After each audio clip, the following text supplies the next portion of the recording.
Good morning, students.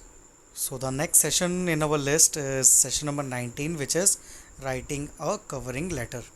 What we saw in our last class, in our last session, was writing a resume or what resume is. Alright, so we have seen what is a resume, what are the advantages of resume, what all things a resume can do for you for getting selected in a job.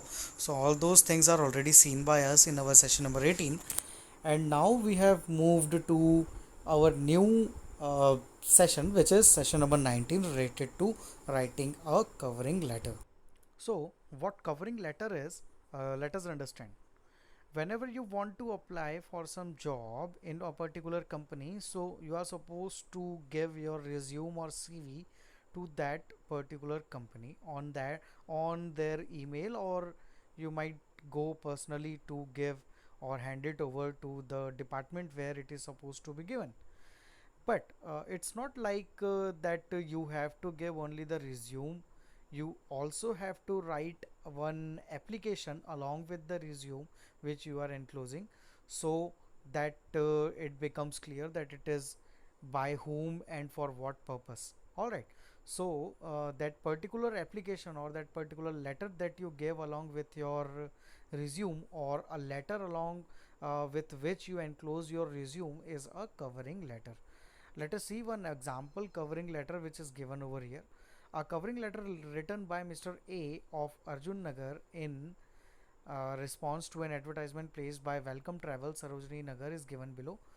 There are four errors in the format and you have to spot them. Alright, they have given us one covering letter and they have told us to identify the errors and then you have to correct those. So the very first error that you can see is the alignment. Arjun Nagar email a at the rate hotmail and phone number whatever it is written in the center. So that should not happen. That should be written in the left alignment. So this is the first error that is found by us. Next is subject application for the post of sales executive. Again, next thing which we can see here is the company's name is written over here, Welcome Travels, the HR manager, and Sarojini Nagar. So this is written in the center.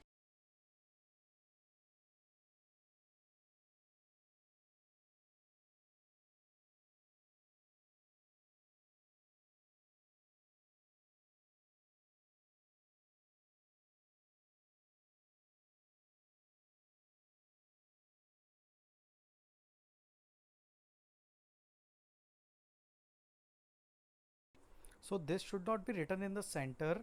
Instead, it should be written on the left alignment, and it should begin something like this. You should write two, then comma, and then from the next line you should write these things over here, and then you have to write these lines. So this is another error that we have found. Next thing, dear sir. So dear sir, instead of dear sir, what you are supposed to write, you are supposed to write respected sir ma'am, है ना? So this has to be corrected. This is another error.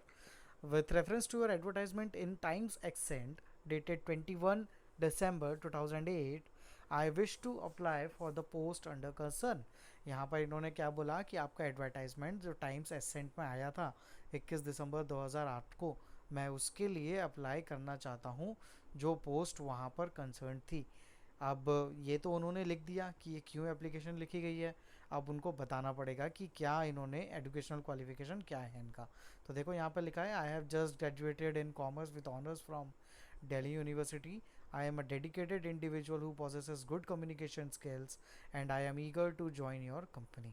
So some lines for the company and along with the qualification, educational qualification is given over there, and they have mentioned one more line, my CV is enclosed here with thanking you Mr. A, yours faithfully. So here it's correct, but over here you are supposed to write yours faithfully first and then you have to write Mr. A. So they have written this in wrong manner. I think they should uh, swap their places. Yours faithfully will come first and Mr. A will come below it. So these are the errors which are here which we have found out. Now this was a sample covering letter. But there are some topics, there are some statements, there are some sentences which are given to us that would be helpful in our future for writing the covering letters for any job application. So you must remember what all lines you need to write. All right, so let us see the lines with which a covering letter begins when it is written in response to a vacancy advertisement. जब कभी कोई covering letter आपको बनाना है जहाँ पर कोई आपने advertisement paper में देखा या कहीं पर भी देखा और उसके अकॉर्डिंग आपको एक कवरिंग लेटर लिखना है, तो उसको किन स्टेटमेंट्स से बिगिन करना चाहिए, तो दो एग्जाम्पल सेंटेंसेस इन्होंने दिए हैं. पहला क्या, I am writing in response to your advertisement update जो भी हो फॉर द पोस्ट ऑफ जो भी पोस्ट हो, तो आप यहाँ पर ये लाइन यूज़ कर सकते हो, या तो यूज़ कर सकते हो with reference to your advertisement in, जो इन्होंने ऊपर यूज़ किया, in Times accent dated this days I wish to apply for the post given under concern, इस तरीके से जैसा इन्होंने यूज़ करके बताया. तो इस तरीके से ये कोई भी दो सैम्पल स्टेटमेंट में से कोई भी स्टेटमेंट यूज़ किया जा सकता है. Next, the lines written to show that you have the ability to handle the job.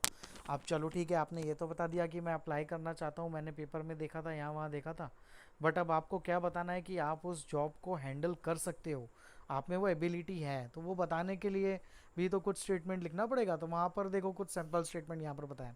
I will be able to handle responsibilities well and I have the skills that are required for the concerned job. These are some sample statements that you can use for writing about the abilities that describe that you can handle the job properly. So these two ways, these two sentences can be used for those purposes. Next, the lines written before the last paragraph. अब last paragraph के पहले क्या lines लिख सकते हैं, तो वो यहाँ पर बताया हुआ है इन्होंने. तो क्या लाइंस लिख सकते हैं, तो देखो, please find attached copy of my resume, my CV is enclosed here with, my resume is enclosed for your review. तो ये भी बताना पड़ता है कि आपने एनक्लोज किया है, तो उसको बताने के लिए भी 3 स्टेटमेंट्स दिए हैं कि कैसे आप लिख सकते हो.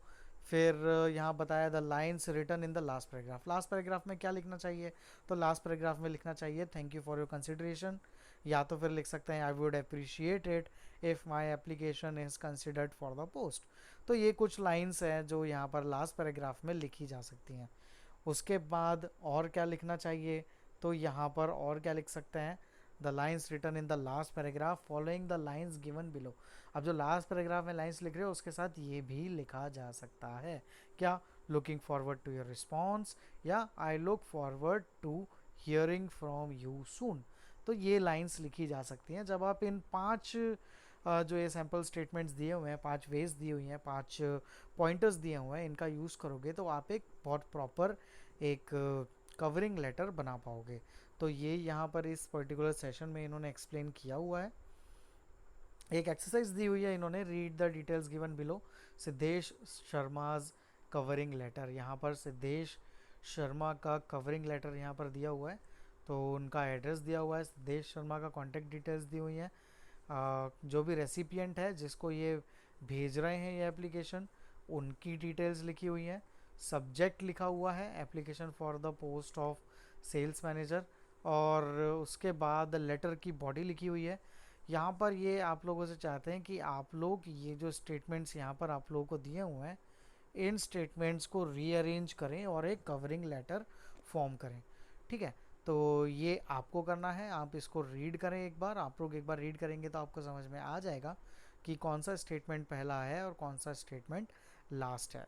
तो ये आप लोग रीअरेंज करिएगा, इसका स्क्रीनशॉट ले लें और इसके स्क्रीनशॉट को लेकर इसी में यहाँ पर आगे लिख दें 1 2 3 4 5, तो उससे पता चल जाएगा कि आप लोगों ने इसको सॉल्व कर लिया है, और वो स्क्रीनशॉट मुझे फॉरवर्ड करें ताकि मैं देख सकूं कि आपने ये वर्क कर लिया है.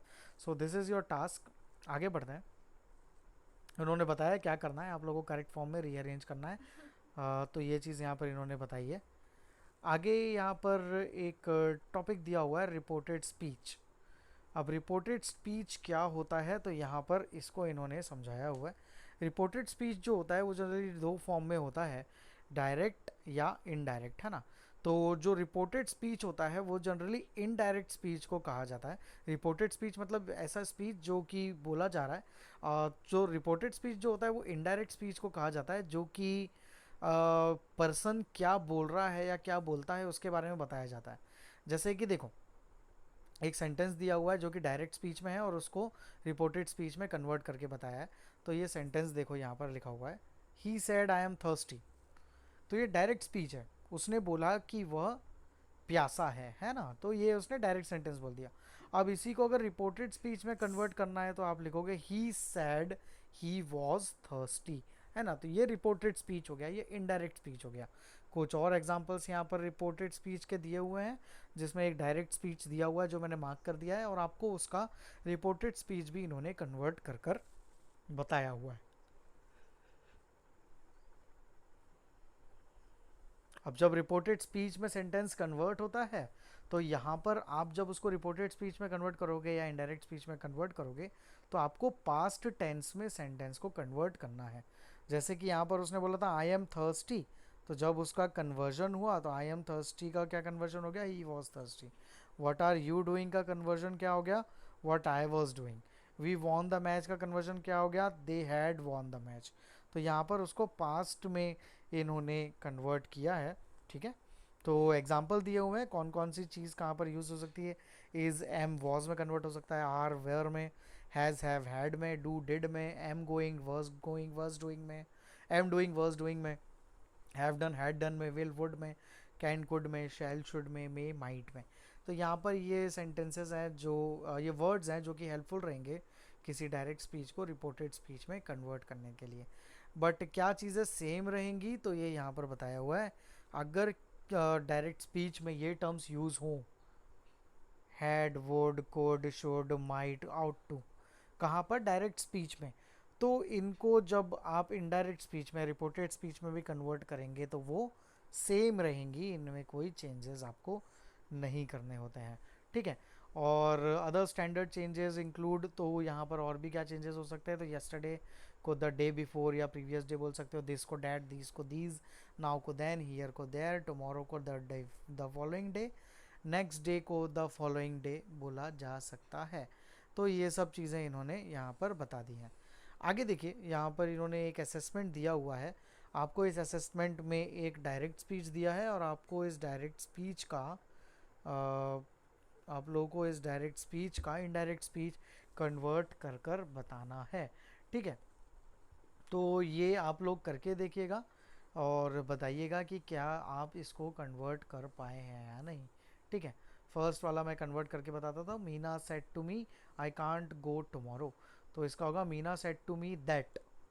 अब मीना है तो शी, कैन का हो जाता है कुड, तो यहाँ पर हो जाएगा कुड नॉट, है ना। तो कुड नॉट गो, टुमारो का हो जाएगा द फॉलोइंग डे, तो यहाँ पर हो जाएगा Meena said to me that she couldn't go the following day, है ना। तो ये हो गया उसका कन्वर्जन। आपको इस तरीके से बचे हुए जो यहाँ पर असेसमेंट्स दिए हुए हैं, आपको इन असेसमेंट्स को सॉल्व करना है और इनका सही आंसर टिक करना है। यहाँ पर भी इन्होंने क्या दिया हुआ है, ये कन्वर्जेशन है बॉय और गर्ल के बीच में। यहाँ पर भी आपको डायरेक्ट स्पीच को इनडायरेक्ट स्पीच में कन्वर्ट करना है। शुरू के 3 इन्होंने ऑलरेडी कन्वर्ट करके दिए हुए हैं अंडरलाइन करके। आगे के जो हैं, जो 4th है, 5th है, 6th है और 10th तक हैं, ये 10th तक के आपको कन्वर्ट करना है, ठीक है। तो ये सॉल्व करने के लिए पीडीएफ आपको इस वीडियो के डिस्क्रिप्शन में मिल जाएगी, उसको वहाँ से डाउनलोड कर लें और इसको कन्वर्ट कर लें और इसको सॉल्व कर लें, ठीक। So this will be your work for today. Okay, thank you students, see you in the next class.